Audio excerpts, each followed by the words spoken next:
To my dying day, will stand by every word of my testimony. Amber Heard has always claimed that she is determined to move on from Johnny Depp. Here, watch her interview with exclusive insights. It's been about more than a week since the verdict. As you sit here with me now, has it sunk in? How could it? It's surreal and difficult.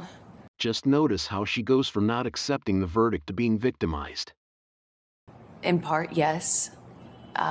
This has been a long time coming. Do you stand by your testimony and your accusations against Johnny Depp about abuse?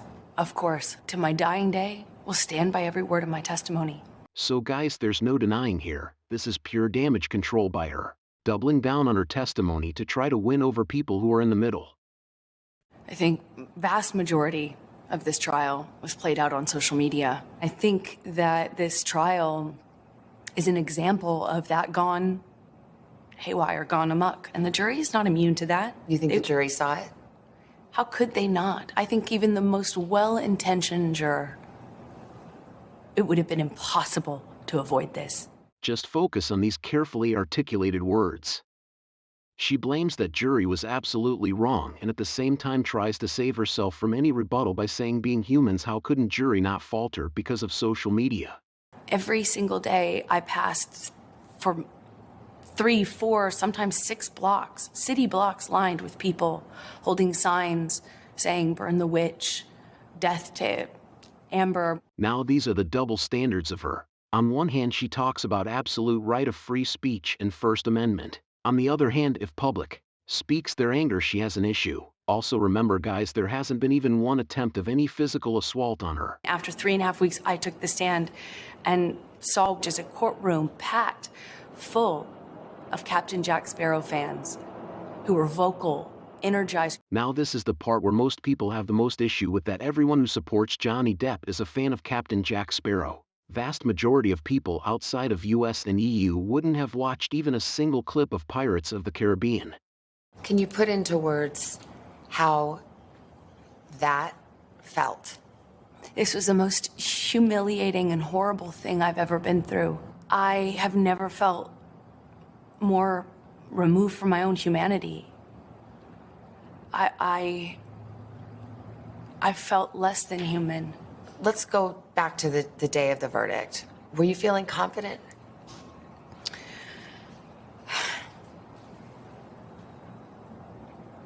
That's a great question. Wait, what? So she just took 10 seconds of pause and still couldn't make up her mind on what to say, so ended up saying it's a great question to buy more time. I wish I could say yes to that. I want to say yes to you, but it wouldn't be true. So just at the beginning of the interview, she said she was shocked by the verdict, and now here she is saying she didn't believe she was going to win on the day of the verdict. Even if you think that I'm lying, you still couldn't tell me, look me in the eye and tell me that you think on social media there's been a fair representation. So there wasn't any need of look me in the eye phrase, and she used that just to make her more believable. It's a psychological thing that she asking the people to question themselves by using that phrase, and along with it she attaches an absolute truth that social media was lopsided in Depp's support. There was another trial dealt with the same substantive issues that had even more evidence in. In fact, my evidence was largely kept out. Really important pieces of evidence kept out. So this is what Amber Heard and her lawyers have spoken most about it. The evidence that wasn't allowed. Just to make it clear, the evidence she is talking about is self-administered psychological diagnosis by her and her known, which to put simply is just hearsay, as they are just reciting what she told them. Done differently, handled differently by a judge instead of a jury. So you might have missed, but she says judge instead of jury for her UK trial, just to undermine the verdict of the jury in the latest case, which she lost. Some evidence is admissible in a UK court that is not admissible in a US court. Do you think that maybe he just had better lawyers? I will say his lawyers did certainly a better job of distracting the jury from the real issues. This is her just taking shots at Ben Chu and Camille Vasquez that they weren't the better lawyers, which we all know they were, but were able to deceive the jury into believing lies. For some people, they just were frankly disgusted by the whole thing and don't have much sympathy for either one of you. Can you understand that? Absolutely. I would not blame the average person for looking at this and how it's been covered and not think that it is Hollywood brats at their worst. But what people don't understand is it's actually so much bigger than that. This is not only about our First Amendment right to speak. But here's the thing about the First Amendment. The First Amendment protects free speech. It doesn't protect lies that amount to defamation. And that was the issue in the case. Yes, exactly. You can't go into, the free speech does not protect you if you go into a crowded theater and you scream fire. We get the concept of free speech from the Greeks. My understanding of what that means is not just the freedom to speak. It's a freedom to speak truth to power. But truth is the word. Yes. And that was the issue. And that's all I spoke. And I spoke it to power, and I paid the price. She makes another attempt to get the people in the middle or neutral on her side by talking about something bigger than their case, the First Amendment, in that she is the one standing for free speech. She made another attempt to get neutral people on her side by saying she is just paying the price of standing up to free speech. In the closing arguments, the Depp lawyer called your testimony the performance of a lifetime and said you were acting. What do you say to that? Says the lawyer for the man who convinced the world he had scissors for fingers. To counter the claim of she acting and lying, she puts up Johnny Depp's performance in Edward Scissorhands in 1990, where Depp had scissors for fingers, which was a breakthrough movie for Depp. She clearly tries to shift focus, and Depp is the one lying as he is a better actor. I'm the performer. I had listened to weeks of testimony insinuating that, or saying quite directly that, I'm a terrible actress.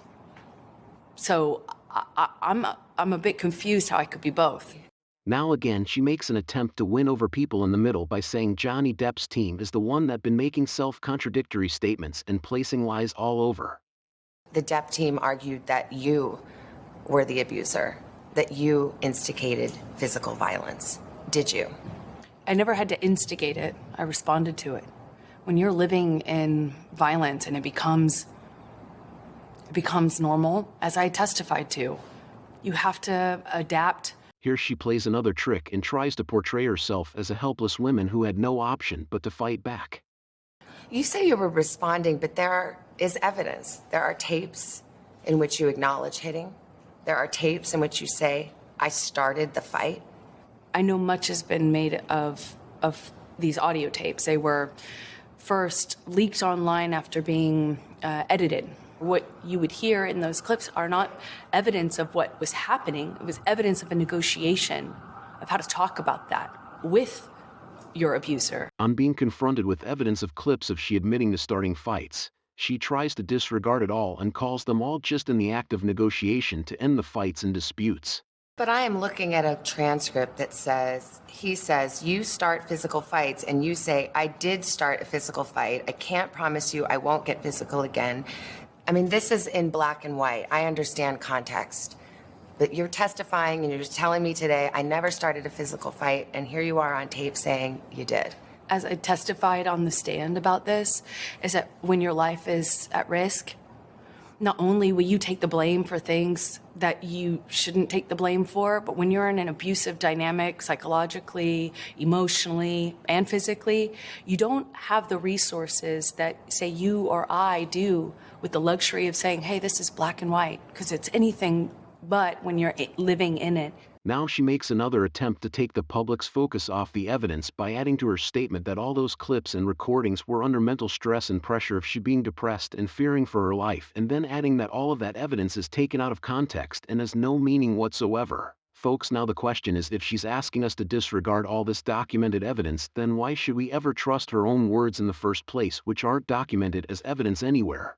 But then there are other times, there's another tape where you're taunting him and saying, oh, tell the world, Johnny Depp, I, a man, am a victim of domestic violence. 20-second clips or the transcripts of them are not representative of even the 2 hours or the 3 hours that those clips are excerpt from. Could your side have just put the whole 3 hours in then? I'm not a lawyer. As I testified to, I was talking in those recordings as a person in extreme amount of emotional, psychological, and physical distress. He And says he never hit you. He can't- Never. Is yeah. that a lie? Yes, it is. What about the witnesses who said they have seen you instigate physical violence? I've seen firsthand how people will file rank and support the person they depend on. Wow. She just said that testimonies of all those who came for Johnny couldn't be believed. Just think about it. Kate Moss is not dependent on Johnny for money. There was a witness from Sharif's department, another one who served Queen Elizabeth, and a former Marine. So she just straight away calls all of them sellouts. Did they all come in and lie in court? I am not here to call any of his witnesses any names. I'm here to just kind of talk about it from what it felt like for me as the person who sat there. When I asked his lawyers, why do you think you won? And the answer I got was, because she never took responsibility for anything she did in the marriage. Now this is the most interesting part. She goes a little too out of her way and talks about all the horrible things she did, absolutely contrary to what she said in court. Could you believe that? Listen to it. I did do and say horrible, regrettable things throughout my relationship. I behaved in horrible, almost unrecognizable to myself ways. I have so much regret. I freely and openly and voluntarily talked about what I did. I talked about the horrible language. I talked about being pushed to the extent where I didn't even know the difference between, right and wrong. I will always continue to feel like I was a part of this, like I was the other half of this relationship, because I was. And it was ugly and could be very beautiful. It was very, very toxic. We were awful to each other. I made a lot of mistakes. A lot of mistakes. But I've always told the truth. Please subscribe to our channel to support our work and to get interesting stories and updates buzzing globally. And also check out these recommended videos.